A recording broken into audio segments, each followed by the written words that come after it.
Hey folks, tonight's episode of Live from My Mother's Basement is brought to you by Paramount Bakeries. Fresh baked bread since 1924. My favorite is the Italian whole wheat. Find them on Instagram at Paramount Bakeries. You can also find your favorite Paramount Bakeries breads in your local grocery store. Hi, I'm Mike Marino, and this is a brand new episode of Live from My Mother's Basement.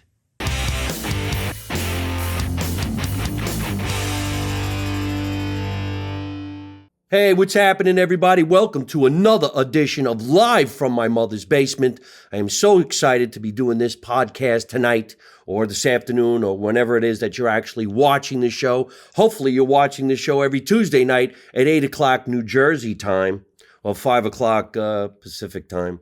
But right now, we're in the basement for real with another person who's born, raised, and travels the world, but originally from the great state of New Jersey. Please welcome to the show tonight, funny actress, writer, producer, director, singer. We'll get into all of that. We know her as Frankie Ann. Thank you so much for coming down to the basement. You made it. Thanks for having me. I love it. I'm so excited. It's pretty cool, isn't it? It's very cool. Very cool. I'm in the basement. We're in the basement where we all feel so much safer. I'm sure being Italian, being from New Jersey, you grew up in the basement too, right? We did. Yeah, without carpeting. Yeah, well. You got class. We're very classy here. It's a little carpeting. That's so you can throw your weights around without busting up the concrete. Let's rewind and find out where you're from originally and when you decided, let's get the hell out of here and go to California and say, you know what, this sucks, I'm going home. So, all right. Go back. In short and quick, because there's a long one here, it's West Orange, New Jersey, because if I don't say that, my mother gets mad at me. But I was raised in Maplewood, and then we moved out to Gillette. My dad was a big developer builder, and he decided to get us out there. Bought a house over here near Springfield. And around 1996, I decided, if I'm going to work this hard, I want to work in the sun. So I went to LA and worked in the sun. All right, let's rewind here and let's be as loud as we possibly can. You got it. Because I got a very loud voice and everybody else whispers and it fucks up the sound guy. West Orange, New Jersey, is known for being a big area where there's a lot of Italian people. That's kind of considered North Jersey. West Orange is also known for one of the most famous comedy clubs to come out of the state of New Jersey. Rascals Comedy Club was in West Orange in a very famous area called Pleasant Valley Way. And they also had a second club on the Jersey Shore in a town called Neptune. It was on Route 35, Neptune. Yeah, that sounds pretty much it. Maybe it was Lakewood? I don't know. I just know it was West Orange. That was my first comic boyfriend, came from Rascals. Okay, well then here, let's get some dirt. Yeah. Who? John Mulrooney. Oh, wow. You dated John Mulrooney? I don't know if you want to call it dated, but that was my first boyfriend. That was a comedian, yeah. No shit. I remember the boat, John, if you're watching, Brooklyn on the boat. Yeah. John Mulrooney is a very well-known, very well-respected, very talented comedian. And yeah, he, I don't know where he's from. Is he a Jersey guy? I thought he was New York because we met out in New York and I got on a boat in Brooklyn. That's John what I Mulrooney. remember, yeah. What a name. Well, John, if you're watching, why don't you come down to the basement sometime? Hope you're still out there kicking ass like you did back in the day. One of the names you heard constantly performing at Rascals Comedy Club, and if I may say so myself, Rascals was probably the premier comedy club at the time, 70s, 80s, had a show called Live at Rascals, and everybody who was anybody, from Andrew Dice Clay to you name it, Rodney Dangerfield, everybody played Rascals. Fun. It was a fun place, and it was one of my first comedy clubs to go to. Yeah. And so he was the first. He got lucky. The first time I ever went to Rascals as a audience member, we went to go see Sam Kinison.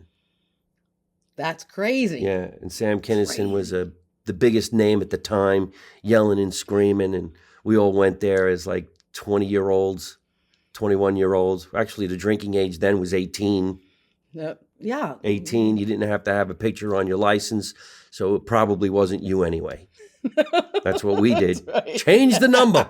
How do you do it? Get a little razor blade and take the number off. Yeah, and before you had those laminators, so that at least you. Right, made it look dirty, increased it by the number. So West Orange actually was a tough neighborhood too. A lot of Italian people, a lot of Guidos. That's where the Guidos were coming from. The Guidos would come from West Orange, Bergen County, Staten Island, and head down to the Jersey Shore, smelling like Drakkar. Oh my God! And then we went to Maplewood. But did you go to high school in Maplewood? Maplewood. Yeah, so we moved when I was, I think, first grade, and then we went to Columbia. And then where did you go to school mostly? Columbia High School. I mean, Maplewood. It was Maplewood. Clinton School, Maplewood, and Columbia High School, Maplewood. So in Maplewood and those places, were you starting to get into showbiz? I did. Actually, my first foray into showbiz was on the accordion. My twin and I are world champions. You know, I keep forgetting that you're a twin. Yes. I never met your twin. I don't know about your twin.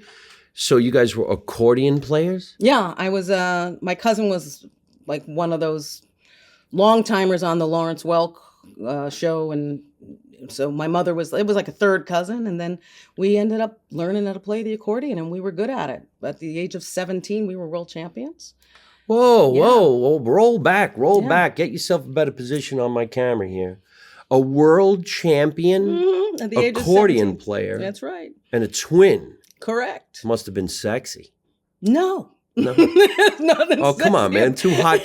Two hot twins going ta-dun-ta-dun-ta-dun-ta-dun-ta-dun-ta-dun. Okay, Mike. I'm glad I know. It did a little number on The accordion is such a hard instrument to play. You got to squeeze it, and you got to play two different styles of You got buttons on the left, buttons. and you got keys on the right. Keys on the right. That's Now, right. if you look all the way over there on that wall, see that box? You got one? That's an accordion Oh, from no. 1960, maybe 50, maybe 58, given to my uncle, Paul, who never really played it. And it's been sitting here since then.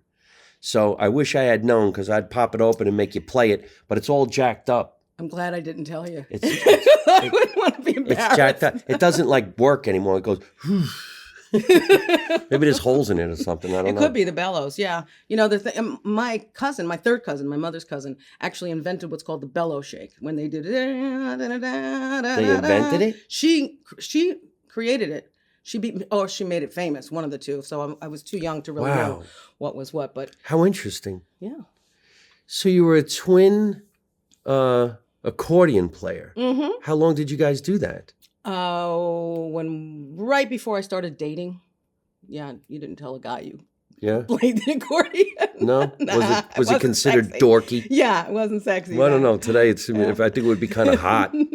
I met this girl at the feast. What does she do? She plays the accordion. Yeah. Oh, you should see her squeeze the box. Mama's got a squeeze box.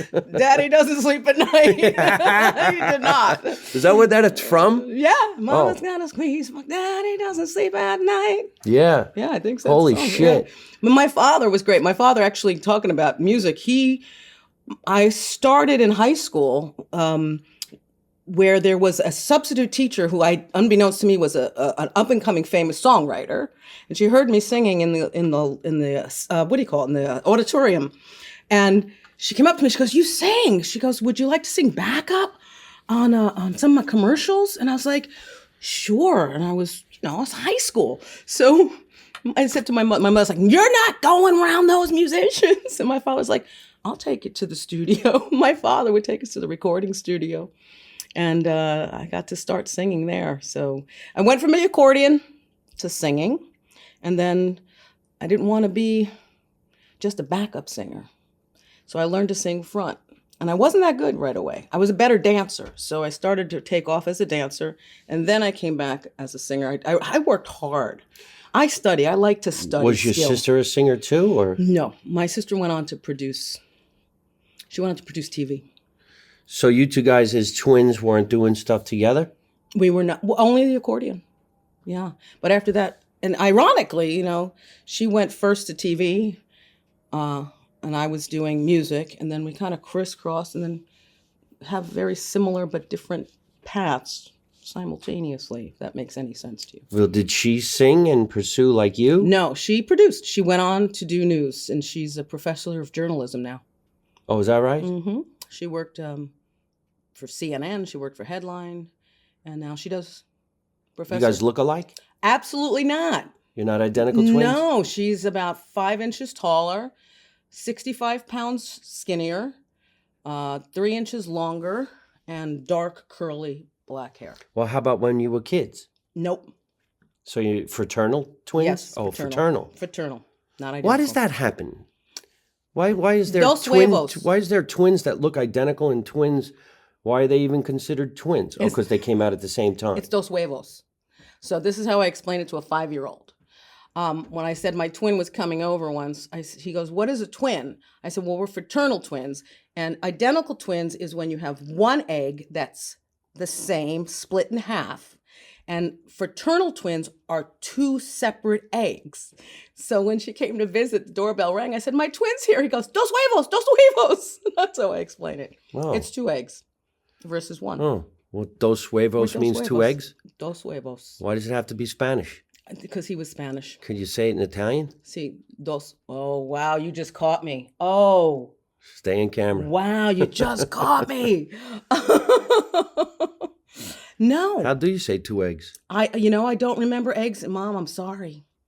I don't remember eggs in Italian. She's going to be going. Uno, dos egos. 2 eggs. Due. Yeah. Due is 2.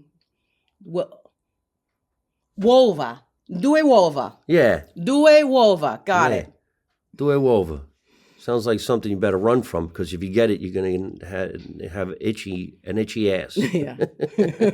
I got over itchy ass. All right, well, so when you were pursuing your career, I always just assume most people like myself were hungry in junior high, high school. That's when you were doing plays, you were doing the variety shows before you graduated school and then went on to some kind of an acting school. Correct. So you? Yeah, I did all the plays in high school, and I ended up choreographing the plays. I had two mentors. One was that substitute teacher. Her name is Lisa Ratner, who went on to write for Barbra Streisand and a lot of big hits. And she was my first writing partner.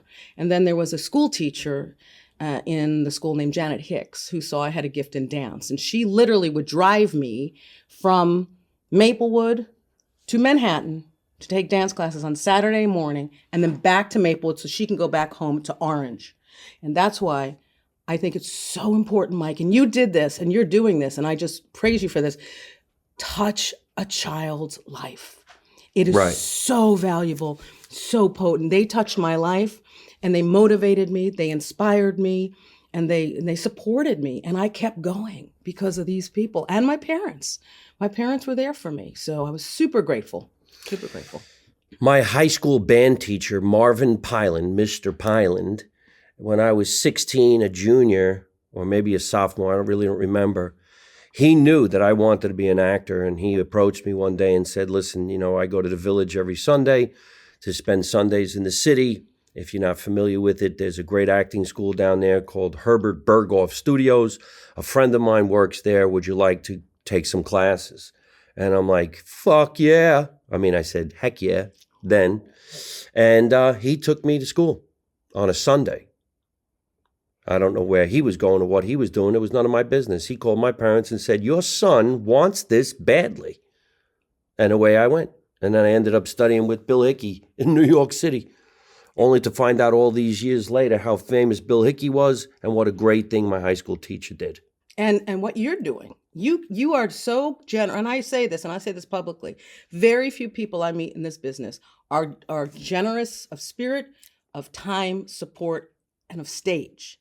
Yeah. Mike Marino, you are one of those guys. And I got to tell you, that is super massive and so appreciated. And I see what you do, and it's wonderful. And they did it for me, and they did it for you.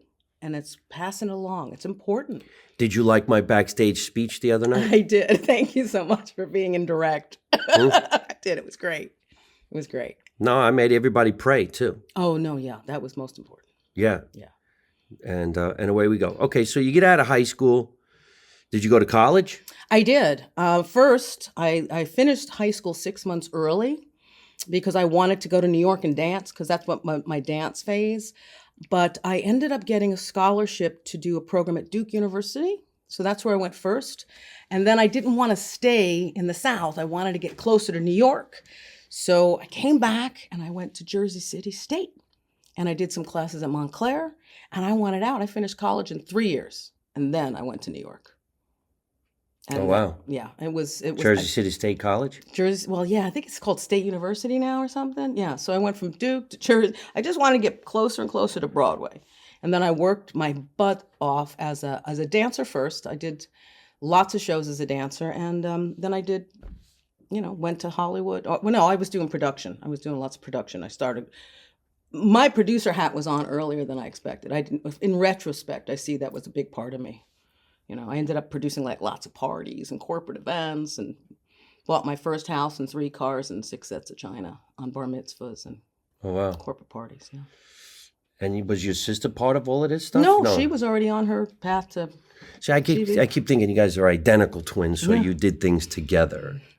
When I was cutting my teeth in California, my roommates were twins. They were at the show Saturday night. Oh, yeah. And they did everything together. And their auditions were as twins, 4 twins, twins. Every once in a while, they'd work solo, but they did modeling. Pretty amazing to see. Yeah, we had 13 sets in our high school class. Mm-hmm. Our centerfold was dedicated to the twins, and they were baby pictures, one on each side, and it was like a puzzle. So they wanted you to kind of who was who. And my sister and I were so different. Some of the obviously the identical twins are pretty clear, but it was 13 sets. I guess that's when birth control may have started. I don't know stuff, but it was crazy. It was an outburst of twins. Well, when you're in college and then you're done with college, we all pursue our careers on the streets. You got to go for it somewhere. When was it that you left the city and went to L.A.? I left this. Well, I stayed in the city and stayed in New Jersey until I opened up my production company for the parties. And the last job I did before going to LA was for a big corporation. Can I say it on the air? Yeah. I was American Express. It was a huge multi-million-dollar budget. And they flew us and I took cast from New York and we had crew from London.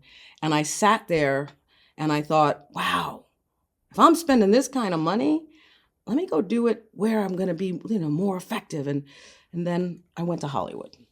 And that's when I got on a soap opera. So I ended up going from producing to acting back to producing. I've been shifting. And well, that's showbiz. We never know where the hell we belong. You take what you can as long as you're working in the business somehow. Yeah. So you were on a soap? I was on a soap opera. It was a spelling soap opera. Everybody was really pretty, but they put my hair up and I was not happy with it. So then. What soap were you on? It was called Sunset Beach. It was a spelling.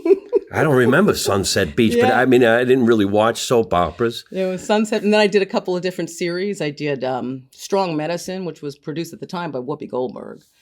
And I ended up getting into films. I did quite a few independent films. And then my first lead role in an independent film was called Highland Park Blues with, I think you may know Joey. I don't know, Joey Tab? Well, who is he? He's a great actor, but he's friends with Ronnie too. So I didn't know he's part of that group. She's talking about a picture that's on the wall of a guy named Ronnie Marmo. Ronnie Marmo actually is a good friend of mine. I guess they're friends as well. But Ronnie's touring the world right now in a play called I'm Not a Comedian, I'm Lenny Bruce, which is directed by Joe Mantegna. The oddest thing is in my pilot that I told you about reconstructing Jersey, Ronnie Marmo plays my best friend. And he was the only non-stand-up in the leading roles. And at the end of the pilot, of shooting the pilot, we all went and did stand-up. So we had Ronnie host the show. It was really cool, though, because when we were doing an improv, Ronnie was the one who was kind of looking at us as if to say, you mean we're not going to do our lines? And I'm like, no. And these are stand-ups. And so just let them play. So when some of the actors, stand-ups, were doing their improv, Ronnie actually became funny as hell just looking at everybody going, holy shit, the fuck did you say? Where's the line on my script? What the hell? What page are we on? But his face reactions to some things that some of them said was priceless because he had no idea they were going to say it. There's a scene in this project. I'm going to say this because I want everybody to. I think it's one of the funniest facial reactions in television by Ronnie Marmo, because there's a heavy guy, and Ronnie says, "I'm dating a bunch of different girls right now. I'm too busy to date not one more." And the heavy guy goes, "I'm on a dating service. It's called Fat Chat. Only heavy women." And he goes, "I talked to some girl the other day. I'm like, how much you weigh?" She said 600 pounds. I'm like, that's perfect. And Ronnie goes like this. So perfectly, because I don't think he didn't know he was going to say it. And then he realized, that's disgusting. And so when he goes, huh? Yeah, but he's a great actor. So he's phenomenal. Listening. He's listening and he's reacting. He's listening. So he's listening and that's, he was great. Just like you guys do, as comics, it's like the brain is constantly like one beat ahead. Oh. So he's just one beat ahead and he's listening. He may not be a comedian, but he's funny because he knows how to react. I give myself headaches. I'm so many beats ahead of everything. It's driving me nuts. Well, that's what it costs to be brilliant, Mike. Yeah, I don't want to be brilliant. I just want to be rich and have other people be brilliant. But anyway, I don't even know what that means. So when did the singing career start? Because I saw some of your videos, I guess, from the 80s. 90s. 90s? Singing with high hair on some talk show with backup dancers. It's hilarious. It's hilarious. Although at that time, you'd have been like, oh, man, look at them. So hot. And Madonna looking. They got the gloves on.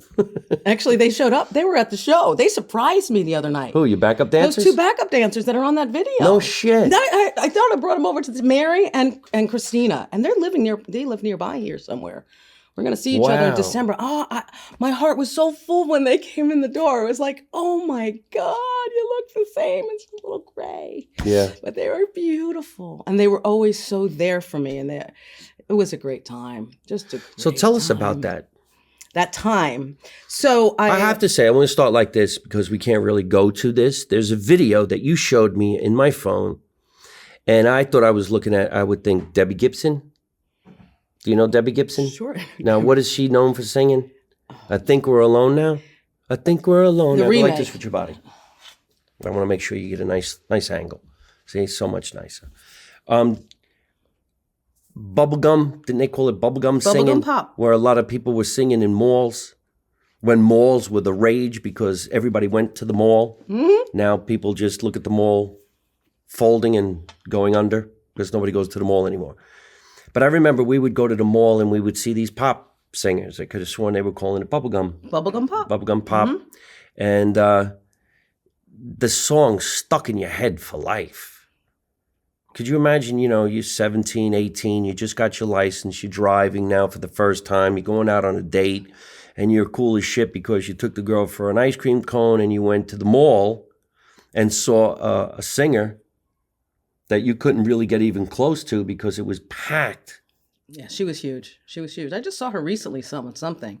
Well, we had, I was probably 18 or so, and then there was a 15-year-old and a 16-year-old in a group that Pork knows. The song was called Clave Rock, and the group was called Amaretto. It was a freestyle record, and I remember the song was top of the charts at the time in the clubs. It was like Billboard Dance number 2 was high, and it was my first time, and we were in Long Island, and the record starts, boom, Clave, and the club just starts, and I had never experienced this, Mike, in my life. Just the vibration of a stage and the audience, as you've seen and heard in comedy.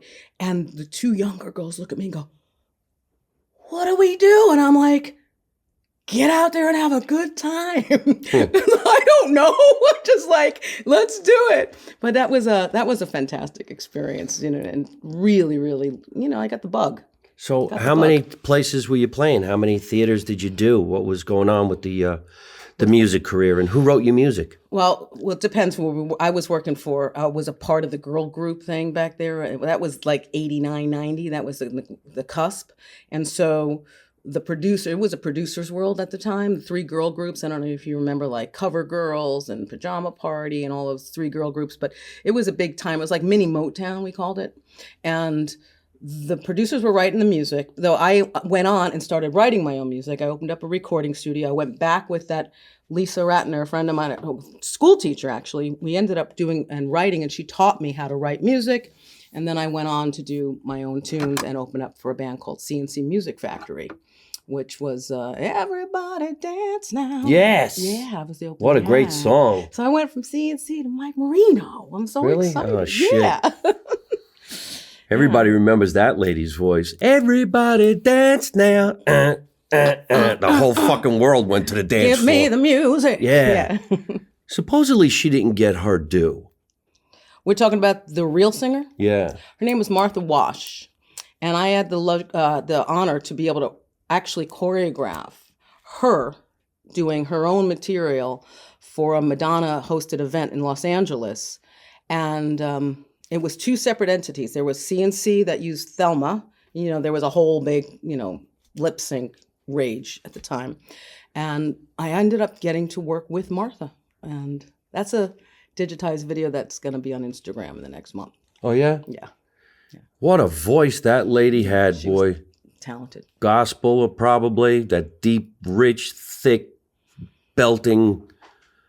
And that song was fucking badass. You know who she was from that? Before that was It's Raining Man. Can I sing on this thing? I don't know. Sure. Okay. Because of the licensing stuff. But It's Raining Man, hallelujah. That was her. 2 Tons of Fun. Oh, she was 2 Tons of Fun? She was 2 Tons of Fun, and she became the voice of CNC. And then, yeah. Where's she now? I don't know. Hi, Martha, if you're out there. Hi, Martha. If you're out there. It was great to work with you. It's a long time ago. Some of this shit can actually be really heartbreaking when some people don't get their just due. Did you see the movie 20 Feet from Fame? I did. 20, yeah. Is that right? Yeah. 20 Feet from Fame? With the backup dancers. One of them was a friend of mine, Tata Vega. And Tata used to sing with Madonna all the time. And I know Tata because she was friends with this guy who wrote her music, and so was I. And she comes to a lot of my shows. We did some shows together. But here's a woman. Most people might not even know who she is. And that voice was insane. But she didn't have that look. Yeah, well, especially back then when the video world took over, you had to have the look. And that was... It was part of it. If you didn't walk in with it, you didn't get out with it. So I wonder how those careers would change now, because back then they didn't have shows like, what's the competition show? The Voice, American Idol. Both of them. Mm-hmm. Yeah. Did you do any of those type shows? No, not yet. Everybody keeps sending me stuff for The Voice. I might do it. It's on my bucket list, Mike, just like stand-up was. Well, The Voice, America's Got Talent. That's what I was thinking. America's Got Talent. But before any of that, there was also that one show, Star Search. Oh. Remember that? That was the 80s. Star Search, yes. Yeah. Sam Harris came out of that. Is that right? Yeah. He came out of that. Okay, so now you're singing, you're making some albums, you're making some money, you're touring. When did you decide that you're going to stop doing that? When I was producing the parties and the shows and the corporate events, and I was making a lot of money and I wasn't happy.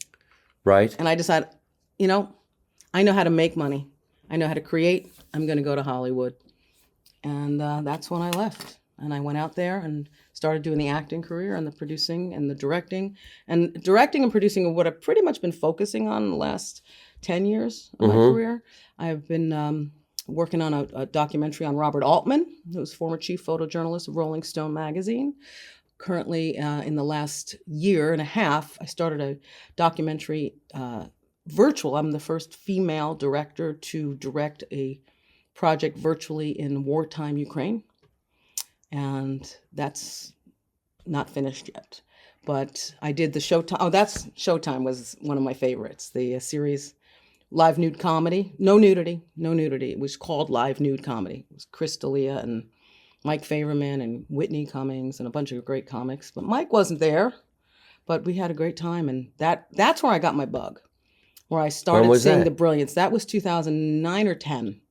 And I saw the brilliance of you guys, and I'm like, man, I love smart you know. And for anybody out there who thinks you're just going to get on stage and start talking and be funny, it doesn't work like that. I watch these guys, and Not at all. I got that bug, and so I had the opportunity to work with Craig, you know, who was also another brilliant comic, Craig Shoemaker. Craig Shoemaker, and I really respect the art and the skill, and I'm happy to be doing it. I love working at it. I write every day, Mike. I like the last 2 months. It's literally dedicated. I may not seem that way on stage, but I'm writing 8 hours a day. Are you still friends with the people that were in that comedy segment? Am I friends with? I mean, I'm in touch Whitney with. I haven't seen Whitney in years. I mean, she was going to be at one of the shows, and I think you're on a show with him coming up, Jay Davis. So not, you know, Hollywood. You got a lot of things going on at once. It's not like you're sitting down having coffee or hanging out, you know, shooting. I saw Chris quite a bit in and out, but you know, he's flying all over the world. Well, Chris D'Elia was doing fantastic for a while, and unfortunately he got one of those people who became one of those Me Too movements, and they nailed his ass, which sucks because you really don't know what the truth really is. You really don't. There's nasty people out there that can cause you havoc at a time where you really didn't do anything wrong whatsoever. But in all your videos of you when you were younger singing, it's fun for everybody to watch. So keep putting them out and let people enjoy the dance moves and the high hair of the good old days when wearing gym gloves was a good idea. It's like your Shore House. Yeah. Shore Looking House. back at Shore House. That's great stuff, man. That's a lot of fun. Well, I'm hoping we're going to work on all of that. Okay, so now you're in the stand-up business and you're enjoying being on stage? Of course. You know, I got the bug. I've been, you know, I went out. I did some shows. I was fortunate enough to do the tour of West Side Story. I played Anita. Really? Yeah, that was my first triple threat pro opportunity. So you did a touring? I did the tour of West Side Story. Wow. Yeah, and then I did Smokey Joe's Cafe. That I don't know. That's the they called it a, what do you call it, a jukebox musical where they take all the songs of Lieber and Stoller. So you have things like On Broadway and Spanish Harlem and there's loads of great songs in there. Hound Dog, that was a great one. But yeah, that was then, and then I went out and I got to work on the stage with Miss Barbra Streisand. Oh, no kidding. Yeah, that was in 2002. She was doing her Timeless tour and she put together this big vocal thing, and I was a part of that. You mean, how so? You were on stage with her? Yeah, we did something at Staples Center. We did a concert at the Staples Center. That was really cool, actually, because we were able to kind of like look at the audience and you see like people like, you know, John Travolta, Sidney Poitier, you know, in the front row. That was the first and last time I had them in my audience. Holy shit. Yeah, it was. Did you talk to them after the show? No, you didn't get close to them. No? No, you got to your What was stall. Babs like? Oh, she's incredibly talented and she's incredibly professional. And I can't say much more than that because I signed a paperwork about that high. Oh, really? Yeah. Like you can't say what Barbra Streisand was like backstage? Like, did you have a hamburger with her? No. No? No. And split a sandwich with her? No sandwich. No eggplant parm. Did you have the same room? No. Did you say thank you? I enjoy performing with you? Yes, I did. Really? Yeah. And when we rehearsed for that show, we had, I don't know if I could say this. We have 3 sound stages. Mm-hmm. You had literally the orchestra, the singers. You had all piped and all. It was amazing. It was an amazing production. She's incredible. Incredible to be able to be on stage with that. I remember getting a call. from an audition and I was sleeping. And it was a point in my career where I was like, do I want to stay doing this? You know, I was like, what am I doing here? LA. And I was sleeping on the sofa and the phone rings and I pick up the phone and I hear, you know, you were recommended by, can you make it to an audition next week at, I'm like, I'm sorry. Yeah, sure. What time? I'm sorry. Who is this? They're like, this is the Streisand organization. I'm like, oh yeah, I'll be there. No problem. It's like, how did you get my number? Well, you were recommended by so-and-so. And he said, Frankie, come and belt out. I'm like, belt out for like a lead singer belt out? He goes, oh yeah. I thought maybe you want more background stuff. Well, how many singers were there? She had 3 backup, and then there was a choral kind of group of, I don't remember how many. Honestly, 10. Yeah, it's neat. 10? Yeah. Holy shit. Yeah. Babs.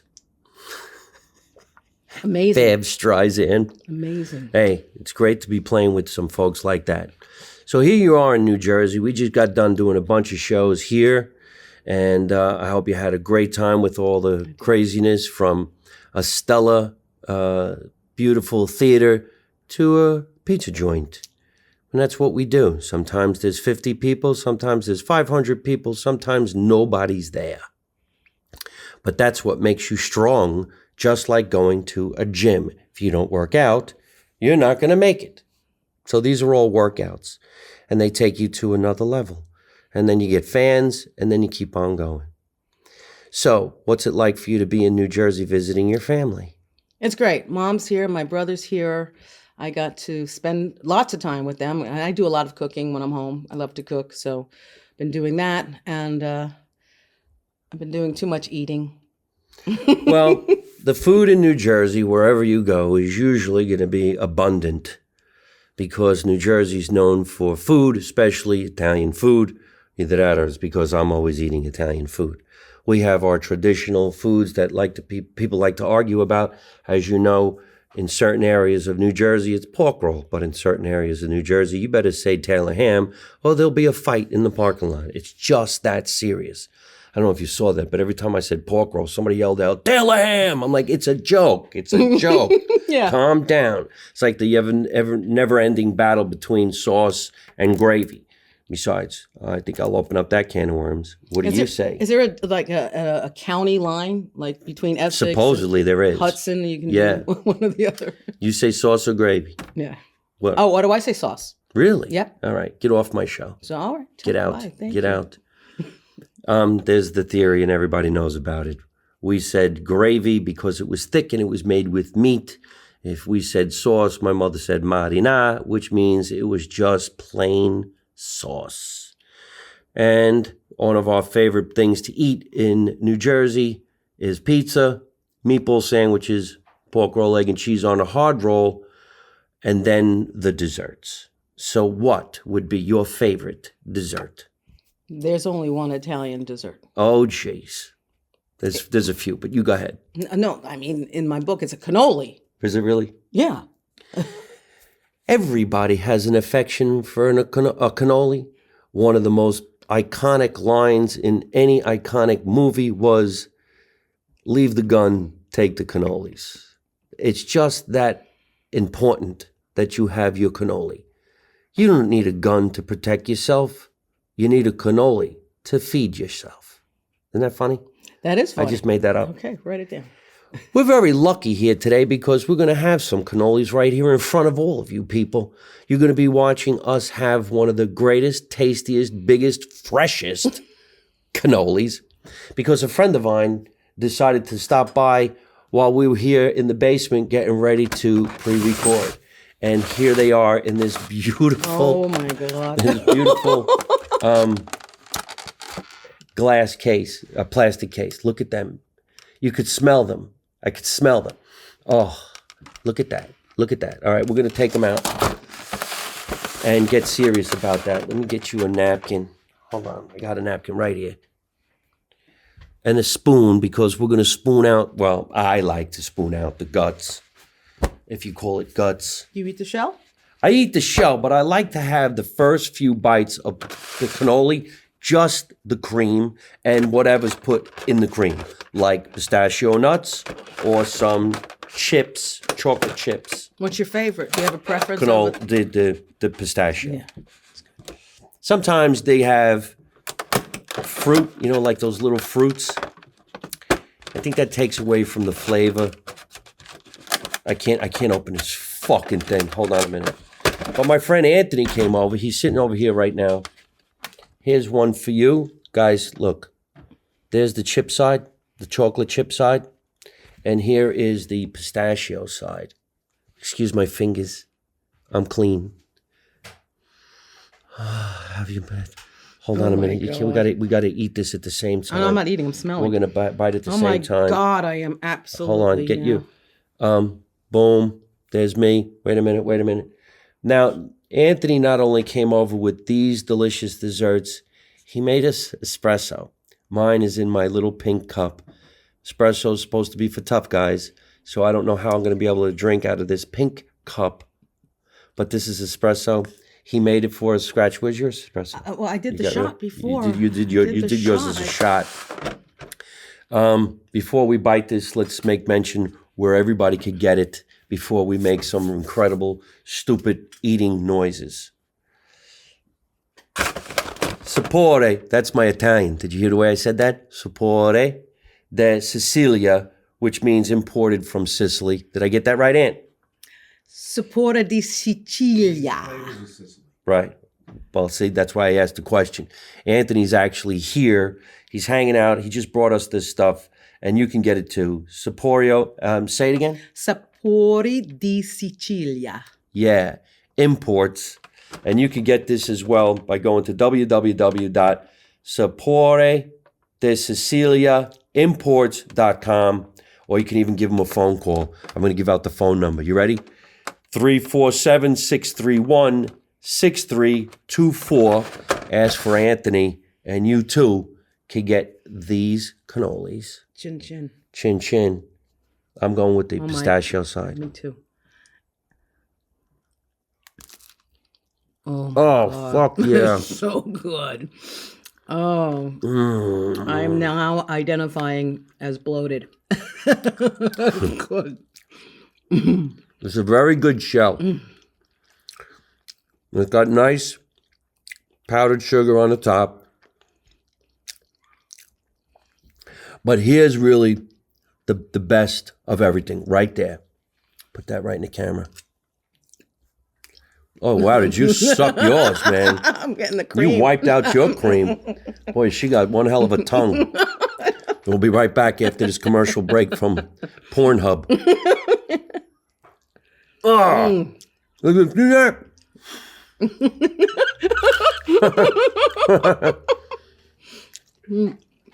Oh, my goodness. It's really good. You see, you can't stop. That's the problem with eating on television. Well, if my mother was here right now, she'd say, don't eat with your mouth full. What kind of a guy are you? You look mitty gone. I was told not to talk with my mouth full. But between bites, I'm supposed to put it down and chew and swallow, and that's boring. I just like to keep it in my hand. This is espresso. We're going to have Anthony on the show. He's going to explain to you how you can get this one-shot espresso maker and make espresso just in one shot like you can like a Keurig. I think this is Italian bootleg moonshine. Ready for the day. Anthony also brought us some other stuff that we're going to taste in front of you and be rude. Why don't you go ahead and do the honors? Now, I've never seen these before, and they look fun. Doesn't it look fun? Like, what is this? But I guess we're going to have to go for it. So, there's two of them, quite honestly, look like green boobs. It's a boobie. Here's a spoon for you. Okay. Here's a spoon for me. Maybe we should just go for one and not spoil the other. Okay. I'm so like my mother. Waste not, want not. If you're not going to eat it, don't touch it. There's people out there who are starving. So let's cut into one of them. What is this, Aunt? It's called a cassatina. Cassatina. And that's... Which is a what? It's ricotta cheese and ricotta cream inside. Ricotta cream inside. And a almond paste out layer. Almond paste out layer. And sugar coating on top. Sugar. This looks like a maraschino cherry, is it? It's a candied cherry. Yeah. Candied cherry. Okay, well, Candied orange. here we go. You know what? You go ahead. You have yours. I'm going to have mine. Does that make this gluten-free since it's almond? I believe so. Mmm. Wow. Yeah. Wow. That's fantastic. Excuse us while we eat. No, I need a cup of coffee now. Holy shit, this is delicious. I'm only kidding, Aunt. Wow. Fantastic. Wow. Fantastic. Yeah, I don't think I'm going to get on the plane tomorrow. See? This is so damn good. Ooh. Yep. I'm going to finish it later Yes. because otherwise that becomes a drug of choice. Sugar. Anthony always brought us something else we're going to show you. You can get this on his website as well. Olio extra virgin di oliva. My Italian is really, really bad. This is olive oil. We all love olive oil. One of the greatest things my mother always made when we were kids was broccoli gavadil, which is broccoli with cafatelli. But my mother said gavadils. And it was with olive oil and garlic. And it just was so good. But you had to have the right olive oil. Otherwise, it tasted a little weird. Did you ever taste olive oil, like just in like a spoon? No. Just drink it? Yeah, it's supposed to be really good for you. Really? I like putting it on food. Well, that's another little item over there.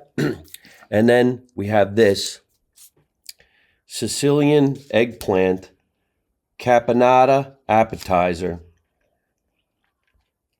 Well, we have to open it. Look at how cute this jar is. Clear your palate. Here we go. Can I move this over? Yeah, but we're going to need those spoons. Yep. I didn't even know you could get eggplant in a jar. Caponata. We were performing last week at Grano on Park Avenue in Scotch Plains. And I noticed the owner of Grano was in the kitchen eating this. And he wouldn't stop. I think he ate the whole jar. So if a chef at an Italian restaurant is digging into a jar like this, you can only imagine how delicious this really is. If he could do it, we could do it. Okay.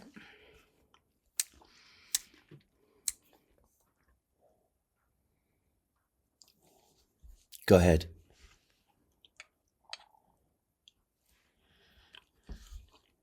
Oh, wow.